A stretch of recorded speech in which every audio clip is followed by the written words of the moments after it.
يا الله بها يا الله بها يا الله بحسن الخاتمة.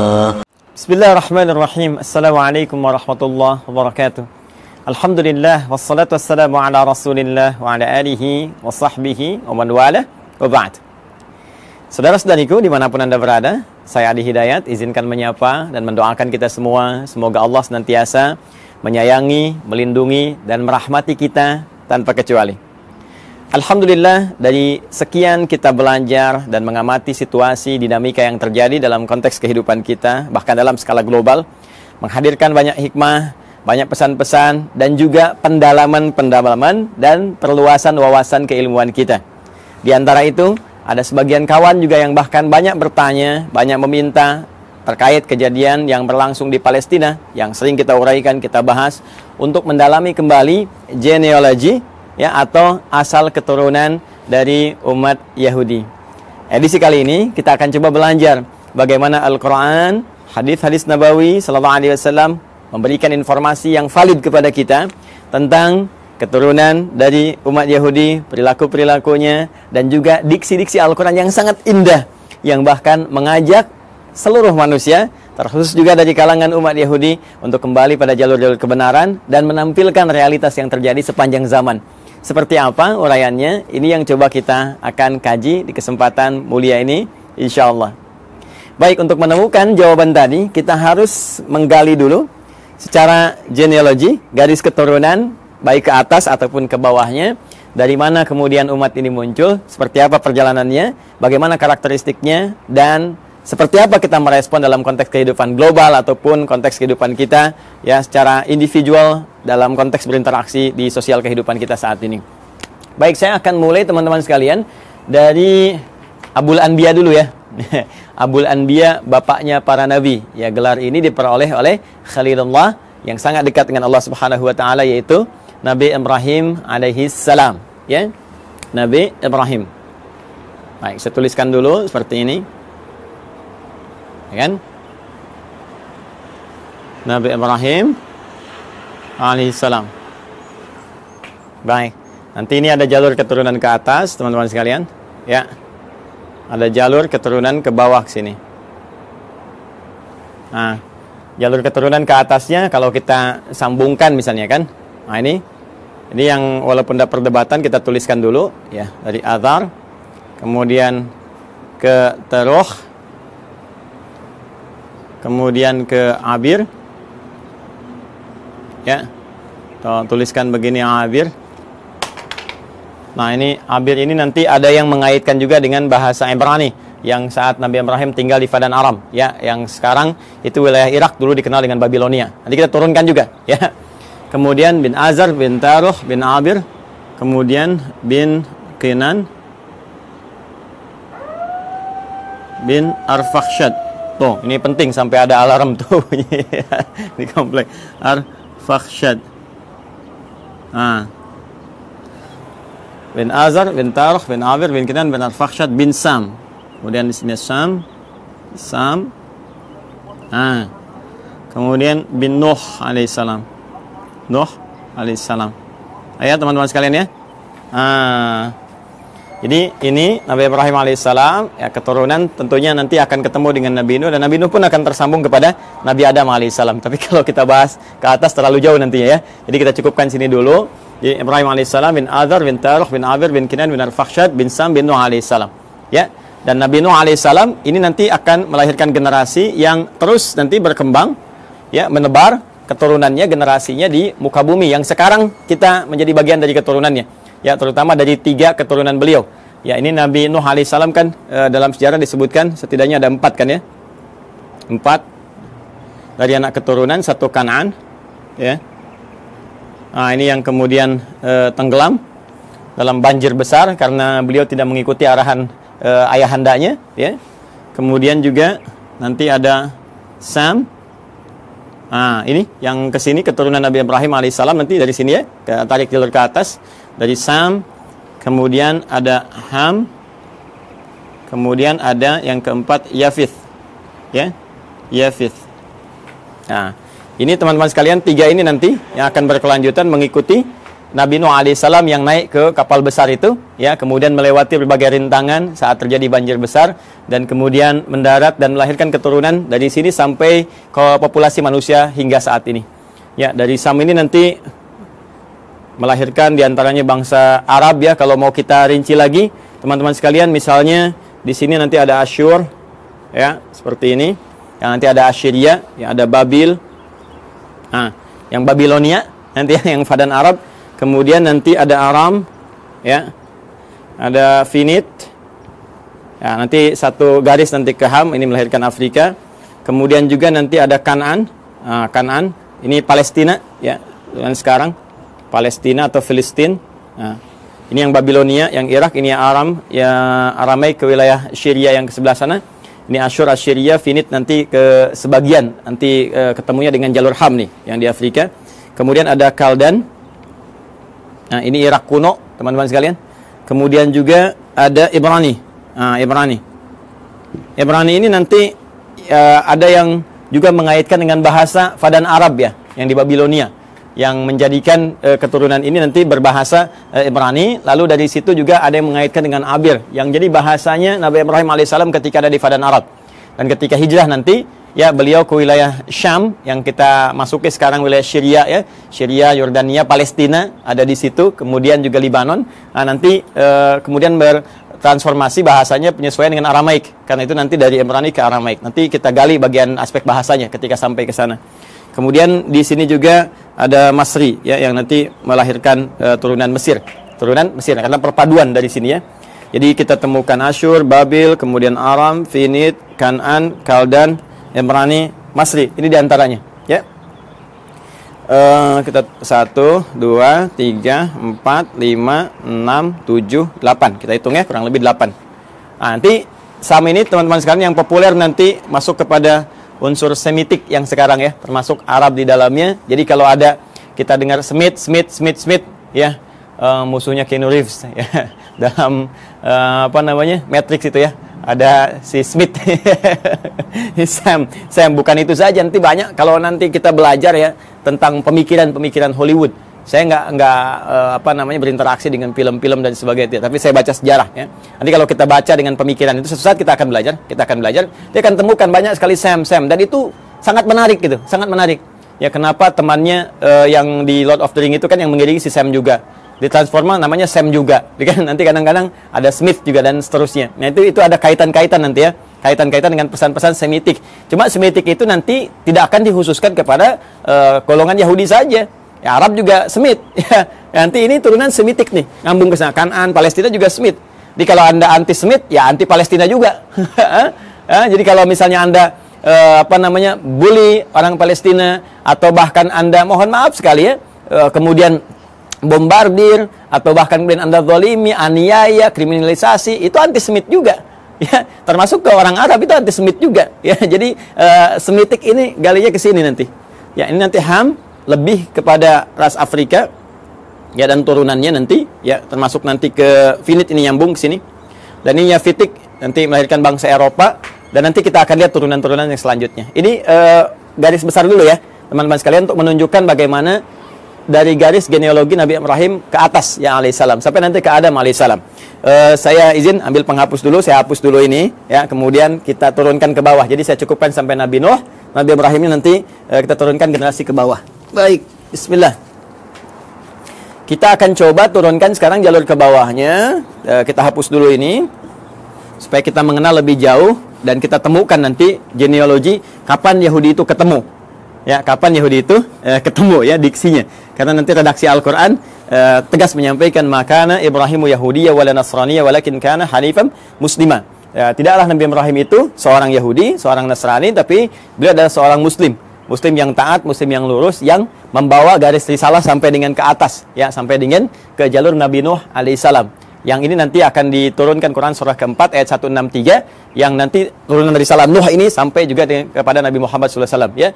Inna auhayna ilaika, ya, kami wahyukan pada Muhammad SAW, dan wahyu ini senapas dengan yang sebelum kamu, ya, kama auhayna ila Nuhin, seperti kami wahyukan kepada Nuh dan nabiyina, ya, setelah nabi-nabi setelah beliau. Jadi nabi-nabi terus sampai ke Ibrahim, sampai ketemu Nabi Muhammad SAW. Nah, ini kurang lebih teman-teman sekalian sampai ke Nabi Nuh ke atas, ya, dari Ibrahim terus sampai Nuh alaihi salam jami'an. Dan sekarang kita akan turunkan bagian Nabi Ibrahimnya turun ke bawah. Ini nanti kita bisa uji ya secara ilmiah dan kita bisa bandingkan. Nanti saya turunkan komparasi, misalnya di Al-Quran bagaimana seperti ini, terus ada kalau kitab-kitab lain, nanti kita bandingkan seperti apa, nanti kita uji kebenarannya secara ilmiah. Ya, sehingga ditemukan nilai kebenaran yang kita yakini. Lalu indahnya Al-Quran, silahkan memberi pilihan. Anda yakin dengan Islam, alhamdulillah. Ya, kalaupun Anda tidak dipaksa. Itu pilihan masing-masing. Dan setiap orang bertanggung jawab ketika kembali kepada Tuhannya, kepada Allah Subhanahu wa taala. Objektif kan? Sangat adil kan? Ya, jadi menawarkan, ini dahsyatnya Al-Quran itu begini. Anda diperkenankan menguji dulu Al-Quran. Ya, sebelum Anda bahkan membacanya, sebelum Anda bahkan ingin mengkajinya. Al-Quran menawarkan diuji, silahkan. Jika Anda ragu, uji. Ya, wa in kuntum fi raibin mimma nazzalna ala abdina fa'tu bi suratin min mithlihi. Al-Baqarah ayat 23. Ya, kata Allah, kalau Anda ragu terhadap wahyu yang kami turunkan kepada hamba terbaik kami Muhammad SAW, silahkan Anda uji, datangkan semisalnya. Ya, coba cari, ada nggak karya manusia yang mirip ya seperti firman Allah ini? Perhatikan bahasa saya. Ada nggak karya manusia yang mirip dengan firman Allah ini? Kalau Anda ragu, uji. Dari sisi kebahasaan, silahkan uji. Ya, bagaimana dahsyatnya ini? Ya, untuk membedakan. Ini kan banyak orang Arab di masa Nabi yang fasih-fasih luar biasa. Ya, dan mereka nggak ada yang mampu dan mengakui ini bukan karya manusia. Kalau tiba kemudian ada orang sekarang yang nggak lebih fasih daripada orang dulu, nggak lebih pintar bahasa zaman dulu, mengatakan misalnya Al-Quran itu karya manusia, maka ini nampaknya kurang minum susu. Pengetahuannya kurang luas. Ya, orang yang paling pakar aja, penutur aslinya mengatakan ini bukan dan tak mampu mendatangkan semisalnya, maka turunan ini yang lebih lemah ke bawahnya, ya, apalagi zaman sekarang, itu mustahil bisa menjual Al-Quran. Tapi Al-Quran tetap membuka. Silahkan. Dari segi isinya, silahkan Anda kaji. Ya, dari aspek manapun silahkan. Setelah Anda menemukan bahwa ini mustahil nih, ya, kata-kata manusia, karya manusia, dan Anda meyakini, oh ini bahasa lain, walaupun ini jalan menuju firman Allah. Ya, bagi kami orang Islam sudah yakin, la raiba fi. Karena itu di pembuka Quran jelas dikatakan, dzalikal kitabu la raiba fi. Semua isi Al-Quran ini nggak ada keraguan, mesti kita yakin. Nah, Anda yang belum yakin silahkan kaji. Nggak ada kitab di muka bumi yang menawarkan sebelum berinteraksi dengannya untuk diuji dulu. Setelah itu pun, silahkan gali, silahkan kaji. Afala yatadabbarun Al-Quran? Kenapa Anda nggak kaji? Kenapa nggak dalami? Kenapa Anda tiba-tiba menyoal yang Anda tidak tahu? Ini kan menarik. Ya, ada yang nuduh, ini Quran rekayasa, ini Quran produk budaya. Baca Quran aja enggak? Dikaji juga enggak? Ini sisi ilmiahnya di mana? Ya, kita kan menyimpulkan sesuatu setelah kita lihat dulu, analisis dulu, baru kita simpulkan. Ini ngaji enggak, baca enggak, menganalisis tidak, atau cuman lihat, cuman baca, tapi nggak paham artinya, lalu menyimpulkan. Ini kan menarik gitu ya. Maka silahkan teman-teman sekalian. Nah, nanti dari sini Quran menawarkan, Quran memperbandingkan, ada komparasi, dan Quran juga mengatakan silahkan cek, silahkan uji, silahkan bandingkan. Kalau Anda yakin dengan kebenaran, dahsyatnya, walaupun apa yang ditampilkan Al-Quran benar, tetap memberikan peluang kepada Anda untuk memilih secara objektif dan tidak memaksa. La ikraha fid din, gak ada paksaan ya untuk masuk ke dalam Islam. Lakum dinukum waliyadin, bagi Anda yang Anda yakini, bagi kami yang kami yakini. Tapi semua punya konsekuensi ketika kembali pada Allah Subhanahu wa taala. Baik. Sekarang kita kembalikan ke Nabi Ibrahim alaihissalam. Teman-teman sekalian, mari kita bagi genealogi turunan ke bawahnya ya Nabi Ibrahim. Nah, ini spidol sudah mulai akan habis, dengan turunan ke atas saja ada. Saya ganti dengan yang baru. Kita ke bawah dulu ya. Nah, seperti ini saya turunkan satu. Kemudian di sini saya turunkan dua karena keterbatasan papan tulis. Ustadz, kenapa enggak yang lebih besar aja papan tulisnya supaya banyak? Begini Nona, begini Tuan, begini Joni, Cepi, dan kawan-kawan sekalian. Ini akses naik ke rooftop di Quantum Ahyar Institute. Pintunya hanya cukup untuk yang ini. Insya Allah nanti kita sesuaikan. Mungkin dari bawah kita tarik ke atas agak panjang. Ya, bismillah teman-teman. Ini 3, ini 4. Saya cukup-cukupin ya. Ya, kita ambil dulu Quran surah ke-3 Ali Imran di ayat 33. Kemudian kita tambahkan Quran surah kedua Al-Baqarah ayat 132. Ya, dari 131 dulu. Nah, nanti ke 132 sini. Ya. Saya mulai dengan Ali Imran dulu ayat 33. Ya, mari kita fokus lihat sinak di paling kiri di mushaf standar ya, sebelah kiri, agak ke atas sedikit. Innallaha astafa Adam wa Nuha wa ala Ibrahim wa ala Imrana 'alal 'alamin. Sungguh Allah Subhanahu wa taala memilih di antara sekian hambanya itu ya golongan-golongan manusia tertentu ya dengan pribadi tertentu, karakter tertentu, dipilih oleh Allah menyampaikan risalah Allah Subhanahu wa taala. Ya, di antara mereka adalah ya, manusia pertama Adam alaihissalam sebagai penata pondasi awal kehidupan manusia di muka bumi. Innallaha astafa Adam wa Nuha. Nah, ini kemudian rasul pertama. Kalau Adam tadi nabi pertama, kemudian Nuh alaihissalam rasul pertama. Yang ini saya turunkan ini, ya. Bin Nuh Matusyail bin ini dari Sam ke Nuh bin Matusyalah bin Kinan bin Anwas bin Tif bin Adam alaihissalam. Jadi dari Adam sampai ke Nabi Nuh alaihissalam. Wa Nuha wa ala Ibrahim. Kemudian keluarga Ibrahim. Nah, ketika menyebutkan Ibrahim disebutnya ala Ibrahim. Al Ibrahim, keluarga besar Ibrahim. Ya. Jadi kalau al ini teman-teman sekalian, ini menunjuk pada keturunan ke bawah ya. Terus tanpa batas nih. Ya, keturunan terus tanpa batas sampai dia berakhir. Ya. Makanya kalau ada surah Ali Imran berarti dari Imran dengan Hanna ke Maryam ke Isa, gitu kan? Nah, keturunan Ibrahim ini siapa saja? Nah, ini yang kita bahas wa ala Ibrahim. Ya, wa ala Imrana 'alal 'alamin, dan juga keluarga besar Imran dari semesta alam kami pilih untuk misi dan risalah tertentu. Kemudian yang menarik ya teman-teman sekalian, ala Ibrahim ini nanti ada yang spesifik disebut dengan anak keturunan. Jadi kalau al itu terus ya sampai keluarga, sampai turunan ke bawah. Nanti dari turunan anak-anak ini, teman-teman, ya misalnya anak laki-laki atau ada anak perempuan, terus langsung turunannya ini secara langsung ya. Secara langsung generasi pertamanya ini, sampai dengan ke bawahnya nanti, itu bisa disebut secara genealoginya. Kalau ini kekeluargaannya, kalau ini genealogi turunan ke bawahnya itu disebut dengan bani namanya. Ya, jadi kalau satu laki-laki disebut ibnun, begini. Nah, kalau satu perempuan disebut ibnatun, begini. Karena ini hamzah wasol, kadang dibuang. Harakat jadi pindah ke sini. Kalau harakat dipindah, kemudian ujungnya wakaf mati, jadi bin istilahnya. Anak laki-laki. Ini dibuang, jadi bin, ini mati, jadi bintun, binti, anak perempuan.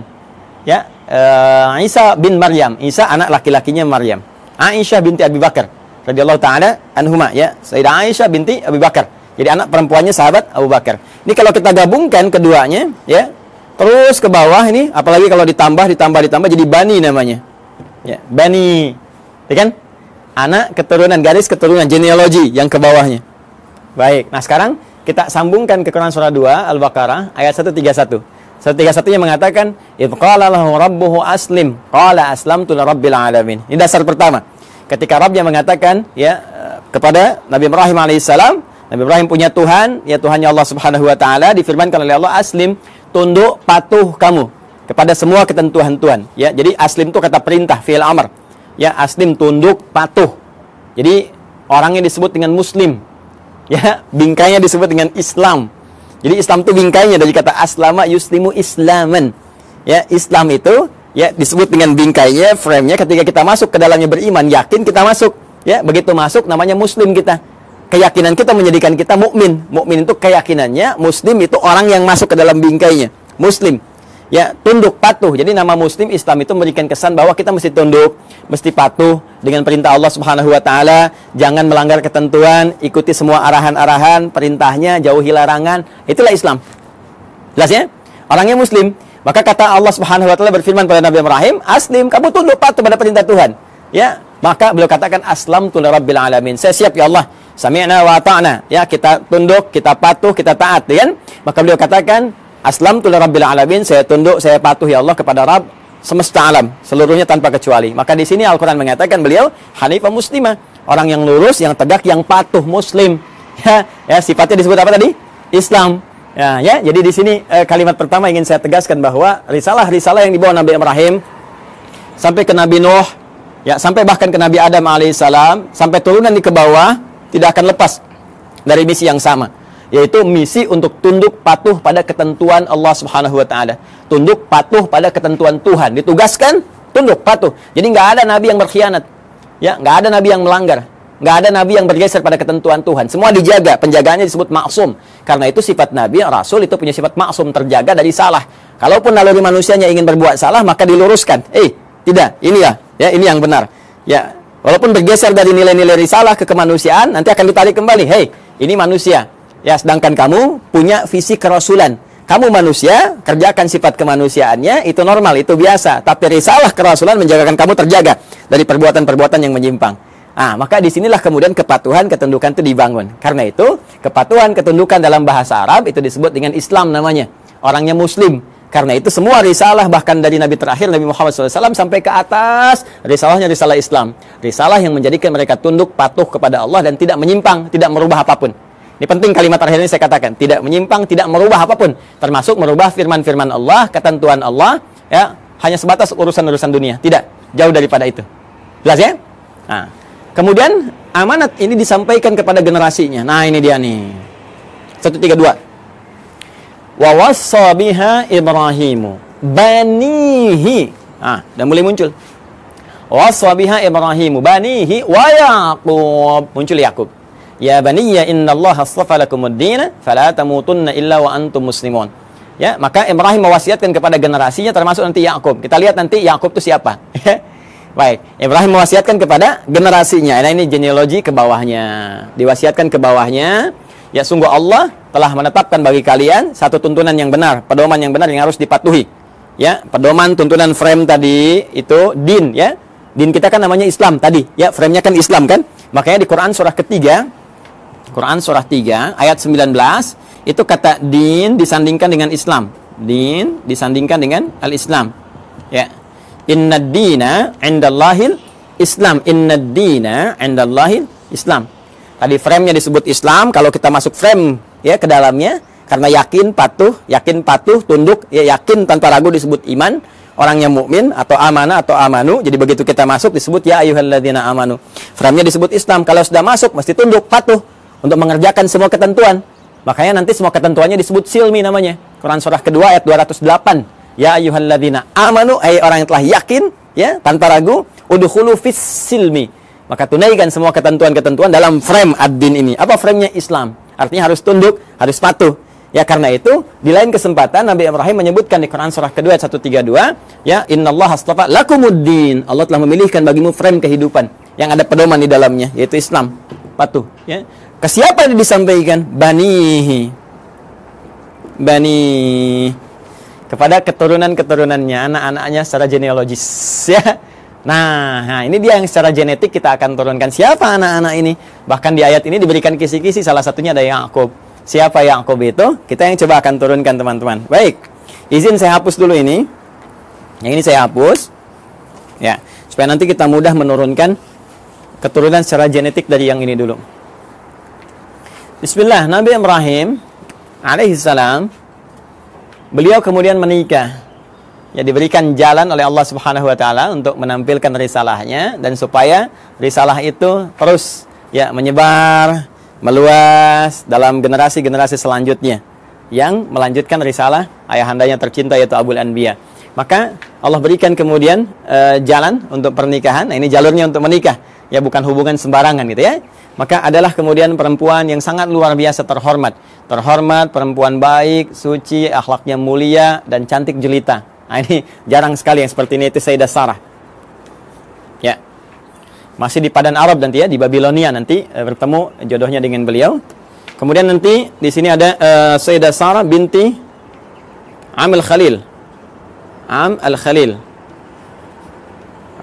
Am al-Khalil ini binti pamannya Nabi Ibrahim sendiri. Jadi Nabi Ibrahim punya saudara, punya paman juga, nanti punya anak namanya Sarah, perempuan, nanti menikah. Ya. Makanya disebut Sarah binti Am al-Khalil. Ya. Sarah binti pamannya Nabi Ibrahim sendiri atau saudaranya ke atas ya, nanti di Babilonia dinikahkan nanti dengan ini, nanti kita akan turunkan. Kemudian dengan Sayyidah Hajar alaihassalam ya, al-Qibtiyah al-Misriyah, al-Qibtiyah al-Misriyah, al-Misriyah. Seperti ini. Baik, umumnya manusia saat ini atau kebanyakan gitu kan, orang-orang saat ini mengetahui dua ini ya, Sayyidah Sarah, Sayyidah Hajar, Sayyidah Sarah, Sayyidah Hajar, isinya Nabi Ibrahim. Padahal nanti ternyata ada lagi yang ketiga namanya Kantorah. Kantorah bin Yaqtan, binti Yaqtan. Kantorah binti Yaqtan. Ini dia. Ada Kantorah binti Yaqtan. Ketiga dikenal juga dengan Kentura ya, Kentura, bukan Pantura, ingat ya, Kantura. Kantorah ya. Dan yang ini yang keempat di sini Hajun. Sayyidah Hajun binti Al-Amin. Masya Allah. 1, 2, 3, 4. Sayyidah Sarah binti Amil Khalil, Sayyidah Hajar Al-Qibtiyah Al-Misriyah, kemudian Sayyidah Qantara binti Yaqtan, kemudian Sayyidah Hajun binti Al-Amin. Inilah 4 ya, 4 istri Nabi Ibrahim alaihissalam, dan dari sini kita akan turunkan dari keturunannya Sayyidah Sarah, kemudian melahirkan Nabi Ishaq alaihissalam. Ini dia ya. Sayyidah Hajar nanti melahirkan Nabi Ismail alaihissalam. Ismail alaihissalam. Nah, nanti teman-teman penting saya sampaikan. Jadi ini Nabi Ismail alaihissalam lahir duluan. Ya, lahir duluan. Saat usia Nabi Ismail itu 14 tahun, usia Nabi Ibrahim kisaran 120 tahun, dan usia Sayyidah Sarah itu 90 tahun. Maka lahirlah Ishak. Nah, ini kisahnya sangat menarik nih ya. Jadi Ishak itu di dalam bahasa Arab itu bisa seakar dengan kata dhahak. Ya, dhahak. Artinya tertawa bahagia. Ya, tertawa bahagia. Nah, kenapa ada kalimat ini? Ada sebagian yang menduga begini. Ada kaitan dengan Quran surah ke-11 ayat 71. Ya. Sampai dengan sama juga dengan isyaratnya di Quran surah ke-51 Adz-Dzariyat ayat 24 sampai dengan 29. Di Quran surah 11 Hud ayat 71 itu jadi kisahnya begini. Kisahnya bahkan sampai viral ya. Itu kisahnya ketika datang malaikat, ya, beberapa rombongan malaikat ingin menuju kaumnya Nabi Lut. Dikisahkan di sini nih. Quran surah 51 buka ayat 24-nya. Di sebelah kanan agak ke bawah. Ya, hal ataka hadits dhaifi Ibrahim al-mukramin id dakhalu alaihi faqalu salam qala salam qaumum munkarun. Jadi datang serombongan malaikat mampir ke tempat Nabi Ibrahim. Tujuan utamanya adalah ke saudara beliau di Nabi Lut. Ya, jadi di situ di satu masa ada 2 distrik berbeda, nabinya ada 2, rasulnya ada 2, tuh ya. Jadi nggak setiap masa nabinya satu, boleh jadi setiap tempat itu yang berbeda ada nabi juga. Nah, ini keponakannya, Nabi Lut keponakan Nabi Ibrahim. Kemudian apa yang terjadi? Ketika akan datang yang menghukum umatnya Nabi Lut yang memang minta diadab, ini keterlaluannya, minta diadab, ya, maka malaikat mampir dulu ke tempatnya Nabi Ibrahim. Ketika itulah mengabarkan bahwa Sayyidah Sarah ini yang sudah usia 90 tahun itu akan punya keturunan, akan punya anak, akan mengandung. Maka di sini kemudian beliau disebutkan sambil menepuk wajahnya, fasaqat wajhaha wa qalat ajuzun aqim. Beliau mengatakan, apa yang seperti ini masih mungkin bisa punya keturunan? Itu sambil berdiri. Berdiri itu bahasa Arabnya qaimun, qaim. Kalau perempuan tambah tak di ujungnya, qaimatun. Ya, jadi sambil berdiri menepuk begini sambil tertawa. Ya. Ini yang seperti ini apa masih mungkin punya keturunan? Jadi ketawa gembira, tertawa dan tepuk-tepuk, ya, seakan takjub dengan keadaannya. Maka di Quran surah ke-11 ayat 71 disebutkan, wa imra'atuhu qa'imatun fadhahikat fabasyarnaha bi Ishaq. Ya, Masya Allah. Wa imra'atuhu, sedangkan istrinya Nabi Ibrahim alaihissalam yaitu Sayyidah Sarah qa'imatun, langsung berdiri mendengar kabar itu. Ya, ketika malaikat mengatakan di surah ke-51 ini, ya, kemudian mengatakan fabasyyaruhu bi ghulamin alim, dia akan dapat anugerah seorang anak yang sangat cerdas, gulamun alim. Kalau Ismail gulamun halim, kalau ini gulamun alim. Ya, halim itu cerdas dan perasa. Ya, tapi gulamun alim cerdas. Jadi anak kamu akan lahir darimu anak yang sangat cerdas, gitu kan? Anak jenius, cerdas, maka langsung bangkit menepuk, tertawa gembira. Apa mungkin yang masih begini masih punya keturunan? Ya, maka di Quran surah 71, di Quran surah 11, Quran surah 11 Hud ayat 71 dikatakan wa imra'atuhu qa'imatun fadhahikat, maka tertawa gembira dan sambil menepuk bagian pipinya, fabasyarnaha bi Ishaq, kami kemudian anugerahkan kepadanya namanya anak bernama Ishaq. Ya, yaitu apa? Memberikan kesan bahwa kamu kaget sambil tertawa, kami berikan seorang anak yang akan memberikan kegembiraan pada dirimu dan menghadirkan tertawa bahagia, tertawa gembira. Artinya yang selalu membuat engkau riang, membuat engkau bahagia sampai engkau tertawa gembira dan terhibur. Jadi apa yang kau rasakan seakan-akan sedih, gitu kan? Seakan merasakan kapan punya keturunan, sekarang kau tinggal gembira aja. Anak itu akan memberikan kesan kau sambil gembira, tertawa dan sebagainya. Itulah Ishaq. Jelas ya? Nanti ada Ismail dari Sayyidah Hajar, ya, alaihissalam. Ini disebut di Al-Quran gulamun halim, anak cerdas yang punya empati tinggi, rasa tinggi. Sehingga nanti banyak kisah, kita akan masuk ke kisah itu ketika akan menurunkan Ismail sampai ke Nabi Muhammad SAW, ya. Itu bagaimana bapaknya akan membawa tugas yang tidak mudah meninggikan bangunan Ka'bah yang hancur atasnya di masa Nabi Nuh itu. Tiba-tiba nanti Ismail datang membawa batu, merasakan bagaimana beban kerja ayahnya, pengen bantuin, ya, sehingga ketika Nabi Ibrahim mulai bekerja, tapaknya disebut makam Ibrahim. Nabi Ismail membawa batu disusun-susun, susunannya disebut dengan Hijr Ismail. Sampai sekarang sudah ada di area Ka'bah. Nanti puncaknya saat peristiwa kurban itu. Nanti ya, supaya nggak terlalu panjang, kita berhenti dulu di sisi genetik dulu ya, sampai sini. Nah, dari Kantorah, Sayyidah Kantorah, ini juga nanti menurunkan ada keturunan-keturunan. Ya, diantaranya nanti satu, Madian. Nah, nanti teman-teman pernah dengar Nabi Musa alaihissalam ketika dikejar-kejar ya, prajurit Fir'aun, ya, dalam peristiwa itu kan pergi ke Madian dulu kan. Nah, ini nanti ada keturunan dari Sayyidah Kantorah. Kemudian ada Madian, ada Zamran. Ya. Kemudian yang ketiga ada Suraj. Nah, kemudian juga kita temukan ada Yukshan. Nah, atau Yakshan, boleh dibaca Yakshan, Yukshan. Kemudian juga yang kelima ada Nasak atau Naksan. Ya, Nasak ya, atau ada yang menyebutkan Nakshan, ada yang menyebutkan Nasak ya. Yang keenam sebetulnya ada 6 anak, cuma yang 6 tidak diketahui, tidak disebutkan. Jadi di Madian, Zamran, Suraj, Yukshan, Nasak, dan yang keenam ini tidak disebutkan ya. Referensi ini, teman-teman, referensi yang ini ditemukan di kitabnya. Namanya kita kasih ya sumbernya, supaya nggak dikira ini ngarang-ngarang gitu kan, tak atik nih. Nama kitabnya At-Ta'rif wal A'lam. Karya siapa? Syekh Abul Qasim As-Suhaili. Nah, ini bukan hanya saya yang pertama menyampaikan, bahkan dikutip pertama kali nanti yang di dalam satu kitab yang populer, nama kitabnya Al-Bidayah. Al-Bidayah wan Nihayah. Karya Al-Imam Ibnu Katsir. Nah, kalau sama dengan cetakan yang kami jadikan referensi itu ada di jilid 1 halaman 407. Ya. Nah, ini nanti disebutkan yang 5, cuma yang 6 nggak disebutkan. Ya, jadi ini ada Madian, Zamran, Suraj, Yaksan, kemudian Nasak, teman yang ke-6-nya tidak disebutkan. Ya, kalau ada perbedaan-perbedaan sedikit tipis ya, kayak ini misalnya Nasak ada disebutkan Naksan, ini Yakshan, ada yang Yuksan, itu bacaan-bacaan di ahli bahasa atau ahli terjemah saja. Kemudian dari Hajun ini juga ada Kisan atau Kaizan, kan? Kemudian ada Suraj, namanya sama dengan ini, Suraj. Kemudian yang ketiga ada Amim, ada juga yang menyebutnya Umaim. Ya, seperti ini. Ada Kaisan, ada Suraj, ada Amim atau Umam. Yang keempat Lutan. Bukan Ethan ya, Ethan Tom Cruise. Lutan. Dan yang kelima Nafis. Yang kelima Nafis. Ya, ada di MUI ada Ustadz Kiai Khalil Nafis. Jadi nanti nasabnya ke Nabi Ibrahim dari Sayyidah Hajun binti Al-Amin. Nah, ini ya keturunan Nabi Ibrahim alaihissalam. Jadi dari sini 1, Sayyidah Sarah melahirkan Ishak, Sayyidah Hajar melahirkan Ismail, 2 kan?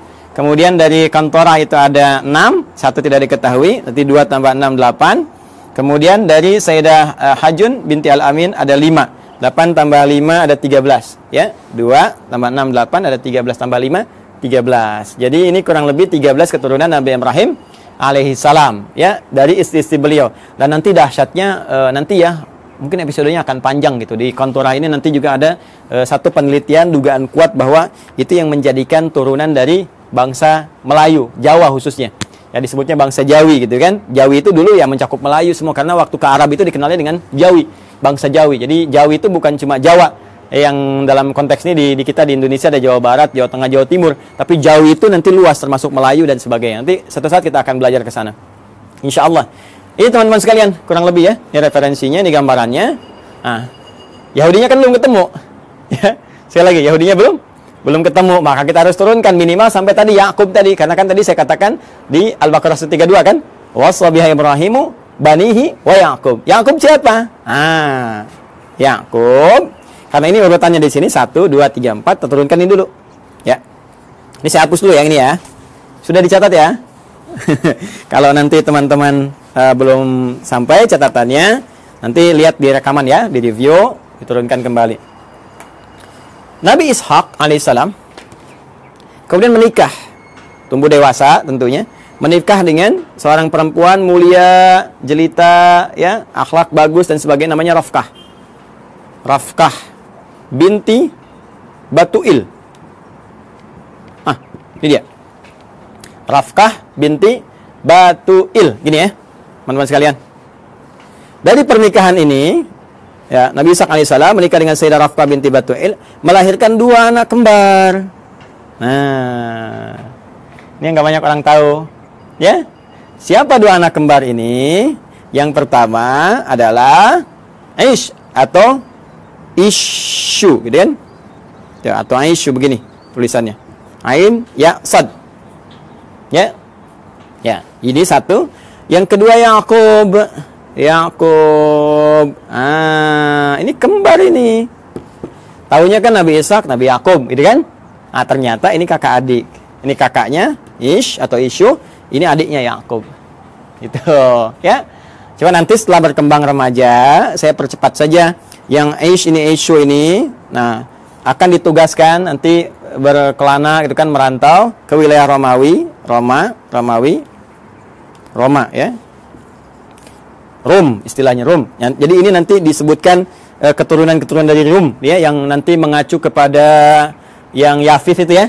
Yang Yafith generasinya itu asal generasi awal, cuma nanti yang ini yang memajukan, yang memberikan istilahnya arahan-arahan, gitu kan, mensibgo dan sebagainya. Ini nanti Aish atau Aisyu. Ya, jadi sudah ada Romawinya. Sudah ada Romnya, cuma ini nanti ke sini dan beraktivitas banyak di sini. Ya, dan ini nanti akan nyambung kepada generasinya Yafith yang dari Nuh alaihissalam tuh ya, yang Yafitik itu. Ini saya berhenti dulu sampai sini. Saya akan teruskan ke sini. Nabi Yakub kemudian diminta ya oleh ayahandanya Ishaq alaihissalam untuk pergi ke Padan Arab. Padan Arab, tempat dulu Nabi Ibrahim kan beraktivitas dan seterusnya. Di Padan Arab ini, nah ini sudah kelihatan gitu ya, ada isyarat-isyarat bahwa ini kalau sudah jalurnya ke sana, ini ada jalur-jalur risalah, jalur kenabian dan sebagainya. Maka dimintakan untuk bertemu dengan abangnya Rifqah ini. Ya, abangnya Rifqah. Beliau punya abang, berarti pamannya ke sini ya, pamannya atau Pak D-nya gitu kan. Nah, punya abang namanya Laban. Ya, di sini punya abang namanya Laban. Ada juga yang menyebut dengan Laman namanya. Laban atau Laban. Bukan Gaban ya. Laban. Laban atau Laman. Nah, Laban secara singkat ini punya 2 orang anak. Ya. Saya ulangi ya. Punya berapa orang anak? 2 orang anak.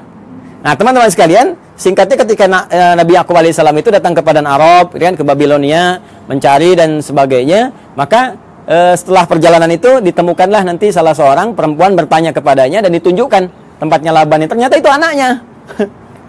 Siapa anaknya itu? Namanya Rahil. 1, Rahil. Jelas? Nah, ini anak yang pertamanya. Nah, kemudian teman-teman sekalian setelah tinggal di sini ditemukan juga kakaknya Rahil. Jadi yang pertama bertemu dengan Rahil dulu. Ini adiknya, adik. Nah, kemudian yang kedua bertemu dengan kakaknya Rahil, dipertemukan dengan kakaknya Rahil, ya. Siapa namanya? Nah, kakaknya Rahil ini namanya Laya, kan? Laya atau juga ada yang menyebut dengan Lea. Nah, ini kan? Laya atau Lea. Nah, secara singkat ternyata beliau ini ditugaskan untuk menyampaikan pesan kepada Laban supaya ini bisa besanan. Nabi Ishaq bisa besanan dengan Laban. Maka dimintalah untuk menikah, memilih salah satunya. Ya, memilih salah satunya, walaupun ada riwayat menyebutkan Nabi Nabi Yakub ini nanti ditawarkan untuk menikahi dengan Laya dulu, kakaknya dulu. Ya, jadi ini kakak didahulukan. Nah, kemudian beliau kan seorang yang sangat perasa ya. Yakub itu punya keunggulan yang luar biasa. Ya, beliau seorang yang sangat dekat ya dengan Allah, rajin ibadah, kemudian lebih daripada itu juga sangat merasakan tidak ingin menyinggung orang, ya, curhatnya diserahkan kepada Allah sehingga orang-orang banyak nggak tersakiti. Jadi ini yang menjadikan beliau daripada nanti satu menikah, yang lain merasakan nggak nyaman, maka mengajukan dua-duanya aja dinikahin, ya kan? Nah, ini belum turun syariat yang di era Nabi Muhammad SAW, turunnya Quran surah keempat An-Nisa ayat 23, larangan menikahi kakak adik. Ya, wa antajma'u bainal ukhtaini illa ma qad salaf. Paling kanan sebelah bawah di mushaf standar ya. Wa antajma'u bainal ukhtaini illa ma qad salaf. Dilarang bagi kalian untuk menikahi kakak adik ya secara langsung kecuali yang dulu pernah terjadi. Ya, karena keadaan sekarang beda. Dulu orang bisa mengendalikan, bisa tahu, bisa paham dan untuk menjaga keturunan yang sangat terbatas keadaannya pada waktu itu. Sekarang sudah banyak menyebar. Makanya dilarang sekarang menikahi kakak adik dalam satu mahram. Ya dulu masih berlaku illa ma qad salaf. Maka dinikahilah kemudian Layya, ini pertama kali. Dan kemudian Rahil, yang kedua dinikahi. Ya. Dari Layya ini turun keturunan teman-teman sekalian ada 6 orang anak. Ya, 6 orang anak ini Rabin. Kemudian 2 Syam'un atau Simon. Dan yang ketiga Levi atau disebut juga dengan Lewi. Ya, Levi, ya, Levi. Tulisannya begini, bukan Levis ya, Levi. Lewi, gini. 4 Yahuda. Kemudian yang kelima Izakar. Ya. Yang keenam Zabulun. Dari Rahil melahirkan 2 orang anak, ya. 1 Yusuf alaihissalam, Rahil. Ya. Ini ibunya cantik sekali, cantik, jelita, taat, patuh. Makanya anaknya juga tampan, luar biasa ya. Tampan dan nantilah pas masuk cerita Nabi Yusuf, ini masih panjang, tenang aja teman-teman. Masih panjang. Dan yang kedua Bunyamin. Ya, Bunyamin. Ya. Baidaraya ini nggak masuk sini. Maaf ya. Bercanda. Ini nanti Yusuf dengan Bunyamin, ya. Berjalan, tiba kemudian sudah berumah tangga. Singkatnya, ini minta balik dulu. Minta balik, minta sowan lagi kepada bapaknya gitu kan. Supaya nanti ada bekal-bekal yang terbaik untuk dilanjutkan dan seterusnya gitu kan. Nah, nanti teman-teman sekalian, sebelum kembali ini oleh Laban dihadirkan asisten rumah tangga untuk bantu baik kepada Rahel ataupun Layya supaya tugasnya lebih mudah. Karena tahu tugas Nabi Yakub pasti akan berat. Maka dikirimkanlah kemudian 2 orang untuk bantu. Layya dikirimkan Zulfa atau Zalfah. Ya, Zulfa atau Zalfah. Nah, kemudian dari Rahel pun dikirimkan Balha. Ya. Balha untuk membantu. Nah, Nabi Yakub melihat, oh ini akan di rumah nih, banyak interaksi, ya. Daripada nanti aneh-aneh, lebih baik jadi mahram sekalian. Mahram sekalian supaya membantu ada dalam lingkup keluarga. Makanya dinikahilah kemudian ini juga sehingga 4 lah, genap 4 istri Nabi Yakub alaihissalam. Ya, nanti dari sini ada 2 anak lagi, ya, dari Zulfa dan dari Balha 2 anak lagi. Ini papan tulisnya nggak cukup nih kalau saya tuliskan. Ada Dan, ada Jad dan yang lainnya. Jadi dari sini saya sebutkan 2. Teman-teman sekalian, ada 2. Ini pun 2. Ya. Jadi dari sebelumnya 6 dari Layya, tambah 2 dari Rahil, 6 tambah 2, 8, tambah 2 dari Zulfa, 10, tambah 2 dari Balha, 12. Inilah dari 12 keturunan Nabi Yakub alaihissalam. Yakub alaihissalam. Jadi keturunannya ada berapa? Ada 12. Yakub ini masih mengalami tentunya masanya bapaknya Ishak dan ada yang menduga juga masih bertemu dengan Nabi Ibrahim. Jadi Nabi Ibrahim punya anak, nanti Nabi Ishak punya cucu Nabi Yakub. Tapi keturunan ke sini belum tentu jumpa. Ya, di yang cicitnya lagi sampai ke Yakub masih ada. Maka Yakub meneruskan wasiat bapaknya Ishak, Ishak meneruskan wasiat bapaknya Ibrahim. Makanya seringkali ditemukan kalimat ya Ismaila wa Ishaqa wa Yaquba gitu kan. Wal asbat, asbat ini 12 ke sini. Jadi Yakub meneruskan ke sini. Ya, nah ini teman-teman sekalian gambaran ini. Nah, Nabi Yakub ini seperti saya katakan tadi, Nabi yang sangat baik, taat, patuh, gitu kan? Ciri-ciri hamba lah. Hamba dalam bahasa Arab disebut abdun. Dalam bahasa Ibrani pada saat itu disebut dengan Isra. Isra. Ya, hamba siapa ya? Hamba Allah. Jadi kan puncak pujian Allah kepada ya ciptaannya, makhluknya, manusia itu sifatnya bukan disebut Nabi Rasul. Nabi Rasul itu menunjuk pada tugas dan berita besar yang dibawa. Puncak pujiannya justru terletak pada kalimat hamba, abdun. Makanya Rasulullah SAW ketika diisrakan itu disebutnya dengan kata abdun, subhanalladzi asra bi abdihi, kan? Maka ini pun dipuji dengan sifat penghambaannya itu Isra, hamba Allah yang taat. Allah dalam bahasa Ibrani pada saat itu disebut dengan il. Ya, maka disebut dengan Israel. Asalnya kata Israel ini menunjuk kepada Yakub alaihissalam. Mana Nabi Yakub nih ya? Nah, di sini. Nih. Asalnya menunjuk kepada Nabi Yakub alaihissalam yaitu Israel. Ya, il ini sudah kita temukan juga di Jibril, Mikail, Israfil, Israel ya, malaikatnya Allah Subhanahu wa taala. Israel hamba, ya, il Allah yang taat, yang saleh. Anak-anak tadi yang ini, teman-teman masih ingat kan istilahnya? Ya kan? Kalau dikumpulkan semuanya menjadi Bani kan istilahnya. Maka muncullah istilah Bani Israel. Bani Israel. Jadi asalnya konotasi Bani Israel itu positif. Anak-anaknya keturunan Nabi Yakub yang saleh, yang baik. Nabi Yakubnya yang saleh, yang baik. Nah itu disebutkan Bani Israel supaya memberikan kesan untuk ikuti bapakmu. Jangan menyimpang, jangan jauh-jauh. Makanya di Quran nanti banyak diksi menunjukkan ya Bani Israel, ya Bani Israel. Disadarkan lagi, hai Bani Israel, kamu ini kan punya kelebihan, bapakmu itu baik, bapakmu soleh. Jangan berbuat seperti ini. Itu menodai cita keluarga, ya, menyakiti bapakmu dan memberikan kesan yang tidak bagus itu dalam keluarga, dalam keturunan. Maka perbaiki, ajak balik. Bahkan nanti diajak untuk kembali lagi. Ketika menyimpang, ajak balik. Sifatnya disebutkan, kata kerjanya disebutkan. Nah, apa sifatnya itu? Apa kata kerjanya? Dan dari mana kemudian muncul generasi Yahudi? Ya kan? Ada yang mengatakan nih paham keagamaan, ada yang mengatakan turunan dari 12 anak yang ini muncul. Siapa 12 anak ini yang melahirkan Yahudi?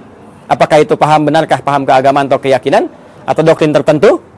Ya, sampai kagetnya sampai tukang-tukang juga lewat ngasih intro. Kalau Anda mendengar, kita akan lanjutkan dan sambungkan di kesempatan yang lain insyaallah. Edisi yang perdana tentang genealogi Yahudi dalam Al-Quran, hadis-hadis Nabi, dan fakta sejarah yang kita gali. Adi Hidayat, semoga bermanfaat. Assalamualaikum warahmatullahi wabarakatuh.